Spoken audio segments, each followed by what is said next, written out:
পড়ার টেবিল নিয়ে ছাত্রলীগের দুই পক্ষের মধ্যে সংঘর্ষ। এর আগে আমরা এরকম অনেক ঘটনা দেখেছি, অনেক ঘটনা শুনেছি। বিভিন্ন স্থান, বাজার, এলাকা দখলকে কেন্দ্র করে, বিভিন্ন জায়গা দখলকে কেন্দ্র করে, বিভিন্ন ধরনের আর্থিক হিসাব নিকাশের বিষয় চিন্তা করে বিভিন্ন জায়গায় দখলকে কেন্দ্র করে দুই পক্ষের ভিতরে আমরা সংঘর্ষ হতে দেখেছি। কিন্তু এই প্রথম এমন একটি জিনিস নিয়ে সংঘর্ষ, যেটার জন্য ছাত্রলীগকে স্যালুট না করে পারা যায় না।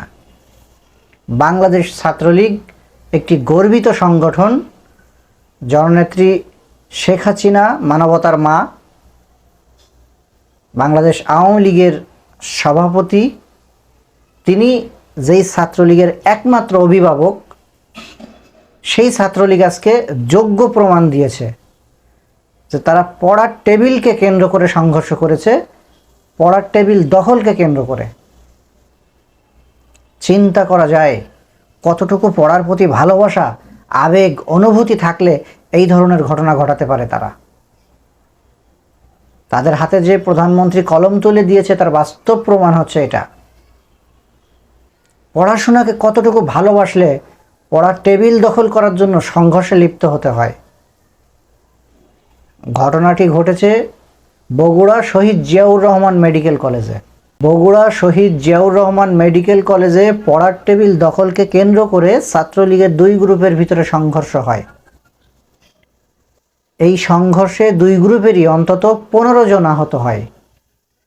সেখান থেকে 8 জন ওই মেডিকেলেই ভর্তি অবস্থায়, মানে চিকিৎসারত অবস্থায় ভর্তি আছে, আর বাকিদেরকে প্রাথমিক চিকিৎসা দিয়ে বাসায় পাঠিয়ে দেওয়া হয়েছে। এই ঘটনাকে কেন্দ্র করে, এই টেবিল দখলকে কেন্দ্র করে কলেজ ছাত্রাবাসের অন্তত 7টি রুম ভাঙচুর করা হয়েছে। অবশেষে অতিরিক্ত পুলিশ এসে এই পরিবেশ সামাল দেয়। এটাই হচ্ছে বাংলাদেশ ছাত্রলীগ, গর্বিত সংগঠন, যাদের পড়ার প্রতি এত ভালোবাসা, এত দেশপ্রেম। এটা না হলে কিন্তু আসলে এই সামান্য পড়ার টেবিল দখলকে কেন্দ্র করে সংঘর্ষ লিপ্ত হতে হয় না। কতটুকু ভালোবাসা, কতটুকু আবেগ থাকলে এটা করা যায়। এরপরও একটা দল আছে, তারা এই ছাত্রলীগের সমালোচনা করে।